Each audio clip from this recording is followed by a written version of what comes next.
Welcome back to Fox and Friends First. President Trump's last push in Mississippi to propel Republican Senate candidate Cindy Hyde-Smith to victory.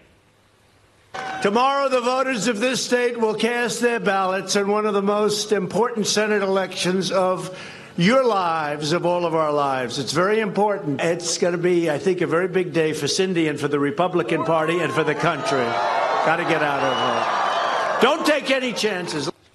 But new research shows the college vote could play a major factor in today's runoff election. Here to discuss is the media director of campus reform, Cabot Phillips. Cabot, thank you so much for joining us this morning. We appreciate it. Thanks for having me on. So how big of an influence do you think the young vote will make?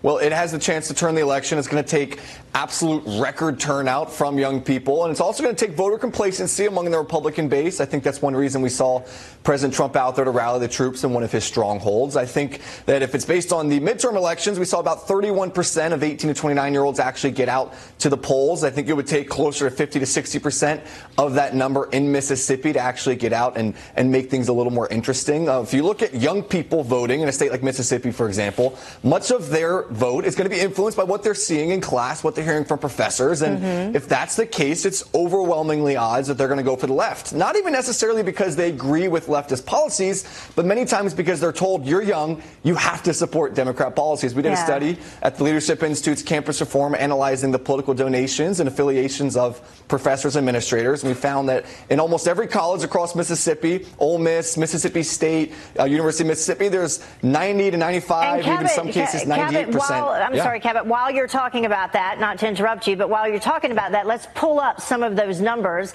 The University of Mississippi, Ole Miss, you just said 92.2% donated to Democrats. University of Southern Mississippi, that's actually where Cindy Hyde-Smith attended, 99.2% to Democrats. And then Mississippi State University, 90% donated to Democrats, only 1.9% to Republicans.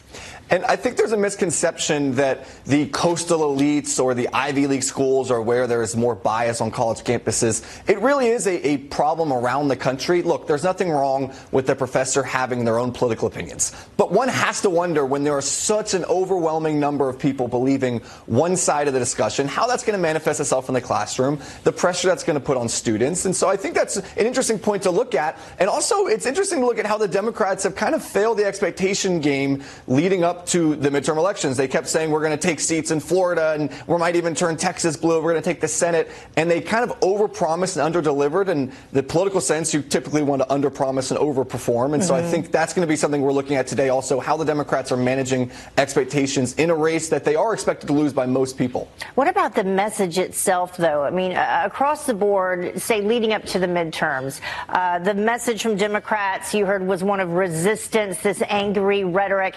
This runoff election in Mississippi between these two, it's gotten pretty ugly as well. Yeah, it has. The Democrat message has certainly been one of, we're going to get in there, we're going to reverse everything that's happened in the last 2 years. And if this was a day and age where the economy was struggling, that might be an effective message.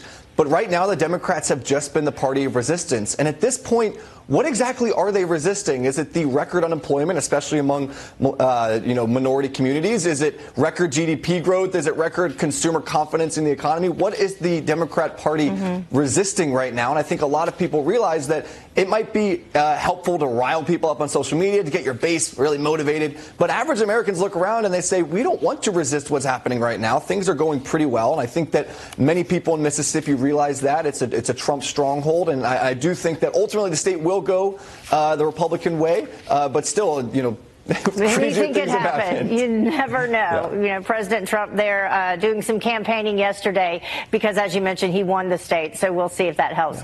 Cabot Phillips joining us. Thank you so much. Absolutely. Have a great day. Well, this